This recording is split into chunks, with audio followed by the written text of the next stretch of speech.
मधुबन के बाबा,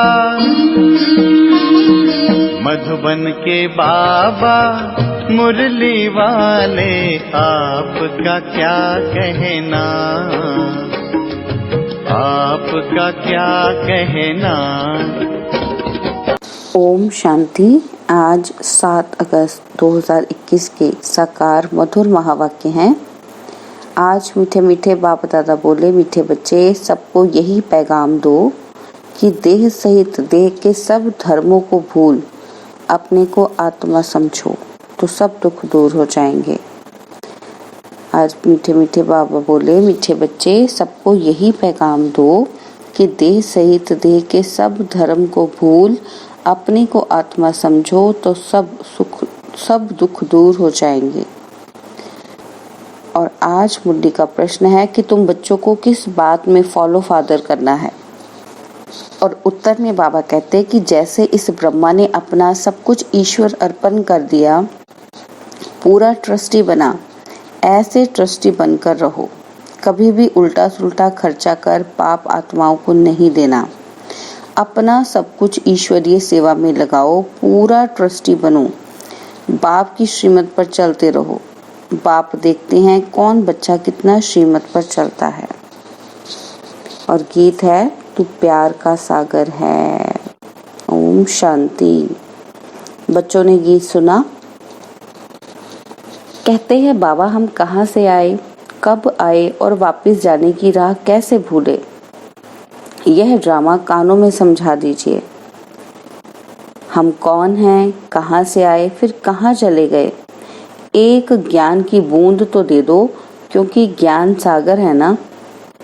अभी बच्चे जानते हैं, क्या जानते हैं कि हम आत्माएं कहाँ की रहने वाली हैं। फिर बाप को और अपने स्वर्ग को कैसे भूले और कैसे आकर यहाँ दुखी हुए। यह राज कानों में सुनाओ। अब बाप ज्ञान का सागर भी है, पवित्रता का सागर भी है, प्रेम का सागर भी है, शांति का, सुख और संपत्ति का सागर भी है।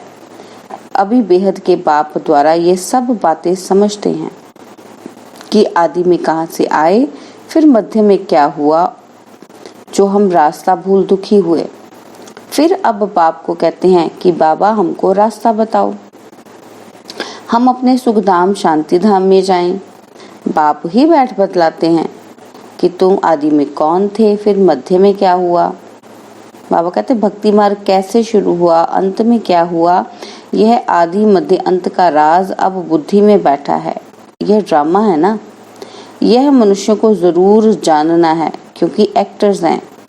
जानते हैं हम आत्माएं निराकारी शांति धाम से आती हैं। यहाँ टॉकी धाम में मूल वतन, सूक्ष्म वतन, फिर यह है स्थूल वतन।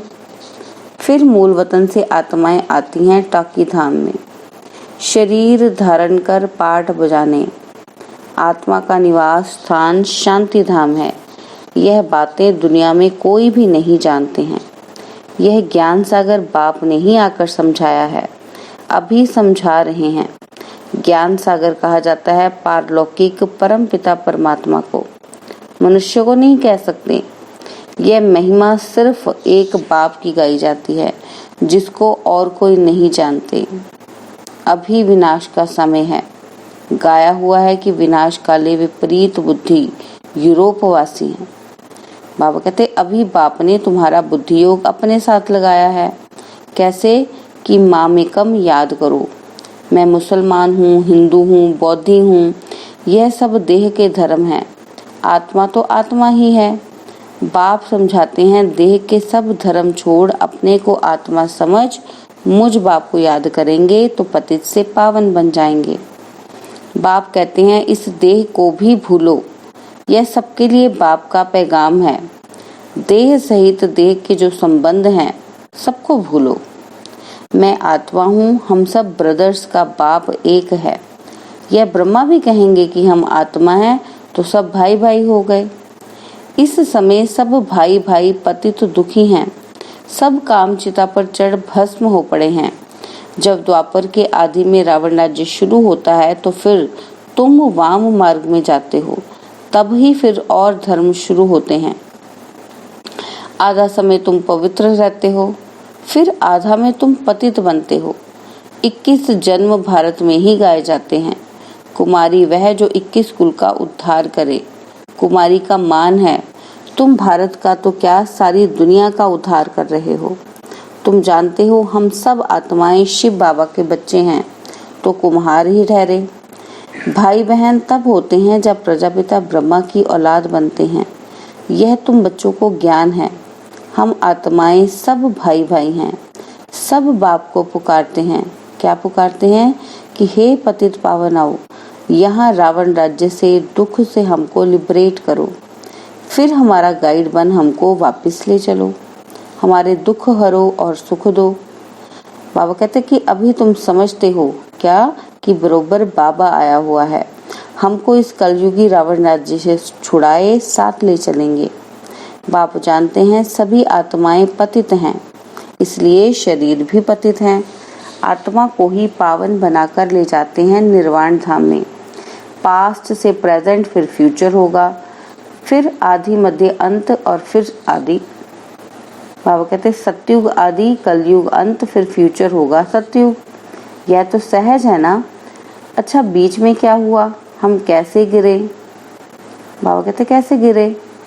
फिर बाबा कहते कि हम पतित पावन देवता थे, फिर पावन से पतित कैसे बने। अभी तुम समझते हो। बाप समझाते हैं इसलिए तो समझते हैं। बाबा क्या समझाते हैं कि जब रावण राज्य शुरू होता है तब तुम पतित बनते हो, और अब फिर तुमको भविष्य देवता बनाने आया हूँ। इसमें डिफिकल्टी की कोई बात नहीं।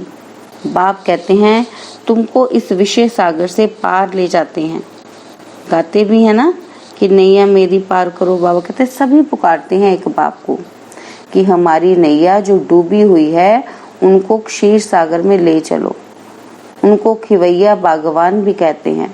बाबा कहते हैं अभी कांटों के जंगल पड़े हैं, हमको फिर फूलों के बगीचे में ले चलो। देवताएं फूल है ना, और अभी हम सब हैं कांटे। बाबा कहते वो एक दो को दुख ही देते रहते हैं, और देवता कभी किसी को दुख नहीं देते। वहाँ तो सुख ही सुख है, वह तो सिर्फ गाते हैं। और बाबा कहते तुम यहाँ प्रैक्टिकल में सुन रहे हो। कहते हैं ना कि बाबा हम कहाँ से भूले, इस सृष्टि चक्र को हम कैसे भूले। सत्युग त्रेता में यह नहीं जानते, क्योंकि वहां तो हम सुखी थे, फिर दुखी कब हुए, जब रावण राज्य शुरू हुआ।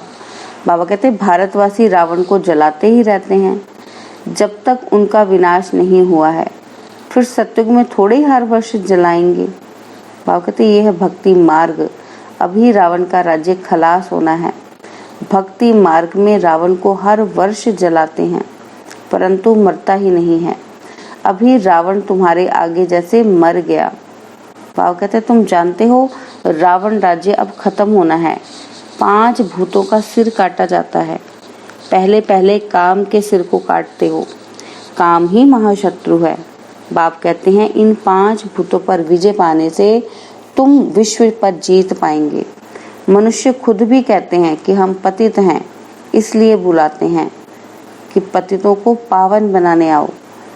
आत्मा बुलाती है, क्या बुलाती है कि हे पतित पावन, हे बाबा, हे खिवैया, रहम दिल बाबा आओ। बाप कहते हैं मैं कल्प कल्प आता हूँ। कैसे आता हूँ ये कोई नहीं जानते। गीता में भी है कि भगवान ने आकर राजयोग सिखाया है, परंतु भगवान कौन है, कब आया, यह किसी को पता ही नहीं है।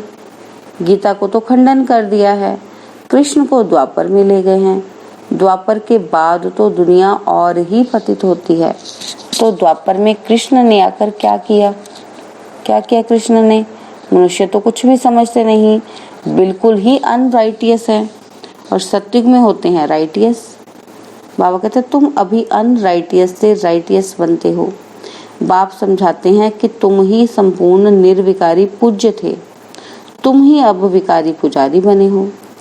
आप पे ही पूज्य। बाबा कहते पहले तुम पूज्य थे 21 जन्म तक, फिर पुजारी बने हो। सतयुग में 8 जन्म, फिर त्रेता में 12 जन्म लेते हो। बाप ही बतलाते हैं कि तुम पतित कैसे बने हो, कब से गिरे हो। यह सृष्टि का चक्र फिरता रहता है। बाबा कहते सारे वर्ल्ड की हिस्ट्री, ज्योग्राफी, आदि मध्य अंत का राज बच्चों को बाप बैठ समझाते हैं। सब एक रस तो नहीं समझेंगे। बाबा कहते नंबरवार ही समझते हैं। बाप कहते हैं, क्या कहते हैं कि मैं आकर किंगडम स्थापन करता हूँ। अब तुमको सर्वगुण संपन्न बनना है, तब तक सत्युग में जा नहीं सकते। बाबा कहते बनना यहाँ है, फिर भविष्य में जाकर तुम राज्य करेंगे। उसके बीच में सब विनाश हो जाएगा, विनाश भी देखेंगे जरूर। तुम प्रैक्टिकल में अपना पार्ट बजाएंगे, तुमको थोड़े पता पड़ता है कि आगे क्या होगा। बाबा कहते जो कल्प पहले हुआ होगा वही होगा।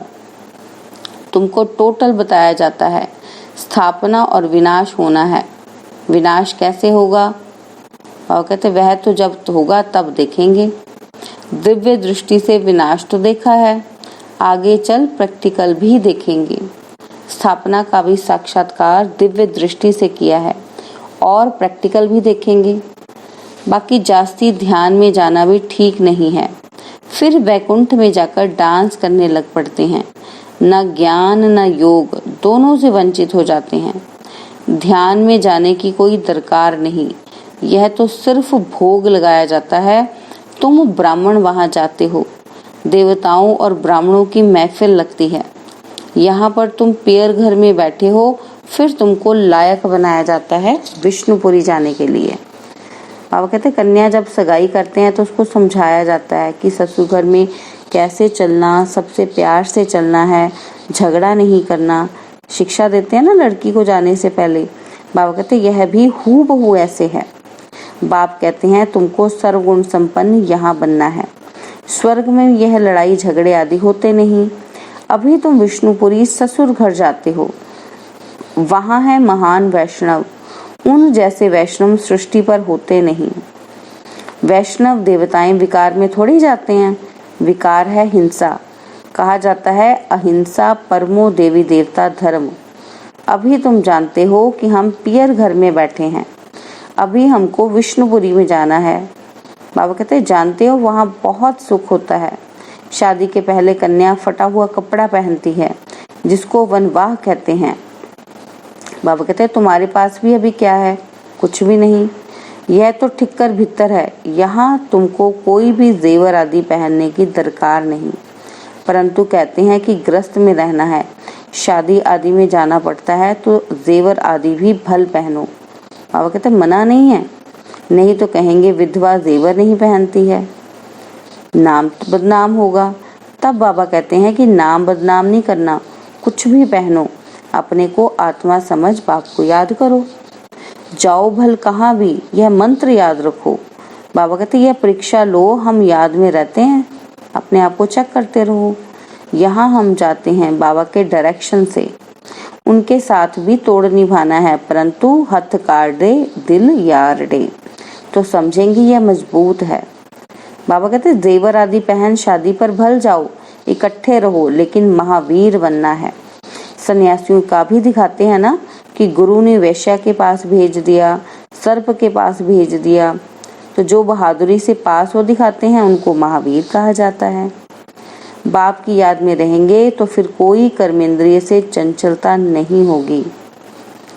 बाबा कहते हैं बाप को भूले तो कर्मेंद्रियां चंचल होंगी। विश्व के तुम मालिक बनते हो, यह कम बात है क्या? सन्यासी इन बातों को बिल्कुल नहीं जानते। शास्त्रों में भल कुछ बातें हैं, परंतु खंडन कर दिया है। भगवानुवाच क्या है कि मैं तुमको राजयोग सिखाता हूँ। जब तक जीते रहेंगे ज्ञान अमृत पीते रहेंगे, सुनते रहेंगे, राजधानी स्थापन हो जाएगी। बच्चों को घड़ी घड़ी शिक्षा दी जाती है कि एक बाप को याद करो, दैवी लक्षण सीखो, कोई भी विकर्म ना हो। यह तो आसुरों का काम है। बाबा कहते तुम अभी देवता बनते हो, दैवी गुण धारण करने हैं। सबसे बड़ा है काम का कांटा। आदत पड़ी हुई है तो घड़ी घड़ी गिर पड़ते हैं, माया चमाट मार फां कर देती है। तब गाते हैं क्या कि आश्चर्यवत सुनंती कथंती, और फिर भगंती। बाबा कहते अभी तुम एक बाप के बने हो, कहते भी हो कि यह सब कुछ ईश्वर का दिया हुआ है, तो तुम ट्रस्टी बन जाते हो। यह सब उनका है, हमको उनकी श्रीमत पर चलना है। बाप भी देखते हैं कि हमको सब कुछ अर्पण कर फिर हमारी श्रीमत पर कैसे चलते हैं। कोई उल्टा सुल्टा खर्चा कर पाप आत्मा को तो नहीं देते हैं। शुरू में इस ब्रह्मा ने भी ट्रस्टी हो दिखलाया ना। बाबा कहते सब कुछ अर्पण कर खुद ट्रस्टी बन गया, बस किसी को कुछ नहीं दिया। ईश्वर के अर्थ किया तो ईश्वर के काम में ही लगना है। शरीर निर्वाह भी होता था ना, तो जो कुछ था सब सर्विस में लगा दिया। बाबा कहते इनको देख फिर दूसरों ने भी ऐसा किया, भट्टी बन गई। भट्टी नहीं बनती तो इतने बच्चे होशियार कैसे होते सर्विस के लिए। बाबा कहते पाकिस्तान में सीखे, फिर यहाँ आकर सीखे। जब समझने लायक बने तब बाहर निकले। अभी तो देखो कितनी प्रदर्शनी आदि करते रहते हैं, बड़ों बड़ों को निमंत्रण देते हैं। इस ज्ञान यज्ञ में विघ्न भी अनेक प्रकार के पड़ेंगे। बाबा कहते विघ्नों से डरना नहीं। अबलाओं पर कितने अत्याचार होते हैं। बाप कहते हैं योग बल में रह उनको समझाओ। भगवान बाप के भी बच्चे बनकर फिर बाप को भूल जाते हैं, माया के बन जाते हैं। बाबा कहते ये भी हार जीत की कुश्ती है, परंतु बॉक्सिंग मुआफिक है। माया घूसा लगाती है तो फां हो जाते हैं। बाप कहते हैं माया से कभी हारना नहीं है। पवित्र रहेंगे तो विश्व के मालिक बनेंगे। कितनी बड़ी आमदनी है। बाबा कहते अगर पूरा पुरुषार्थ नहीं करेंगे तो जाकर दास दासी बनेंगे। राजधानी सारी यहाँ ही स्थापन हो रही है। अच्छा, मीठे मीठे सिकिलदे बच्चों प्रति माता पिता बाप दादा का याद प्यार और गुड मॉर्निंग। रूहानी बाप की रूहानी बच्चों को नमस्ते। हम रूहानी बच्चों की रूहानी बाप दादाजी को दिलवा जान सिकवा प्रेम से नमस्ते। ओम शांति। प्यारे बाबा, मीठे बाबा, मेरे बाबा, शुक्रिया बाबा, शुक्रिया बाबा, शुक्रिया बाबा। धारणा के लिए मुख्य सार है। पहला पॉइंट है कि जब तक जीना है ज्ञान अमृत पीते रहना है। महावीर बन माया की बॉक्सिंग में विजयी बनना है। सबके साथ तोड़ निभाते एक दिल एक बाप में रखनी है। दूसरा पॉइंट है कि विघ्नों से डरना नहीं है। सर्विस में अपना सब कुछ सफल करना है। ईश्वर अर्पण कर ट्रस्टी बन रहना है। कुछ भी उल्टे सुल्टे कार्य में नहीं लगाना है।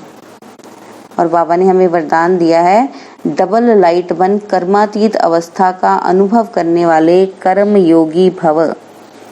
डबल लाइट बन कर्मातीत अवस्था का अनुभव करने वाले कर्म योगी भव। जैसे कर्म में आना स्वाभाविक हो गया है, वैसे कर्मातीत होना भी स्वाभाविक हो जाए। इसके लिए डबल लाइट रहो।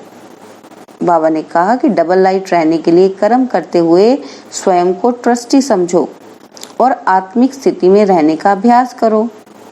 इन्हीं दो बातों का टेंशन रखने से सेकंड में कर्मातीत, सेकंड में कर्म योगी बन जाएंगे। निमित्त मात्र कर्म करने के लिए कर्म योगी बनो, फिर कर्मातीत अवस्था का अनुभव करो। और स्लोगन है जिनकी दिल बड़ी है उनके लिए असंभव कार्य भी संभव हो जाते हैं। जिनकी दिल बड़ी है उनके लिए असंभव कार्य भी संभव हो जाते हैं। ओम शांति। ढूंढ के लाना है ये लाल बड़ा सोना है मेरे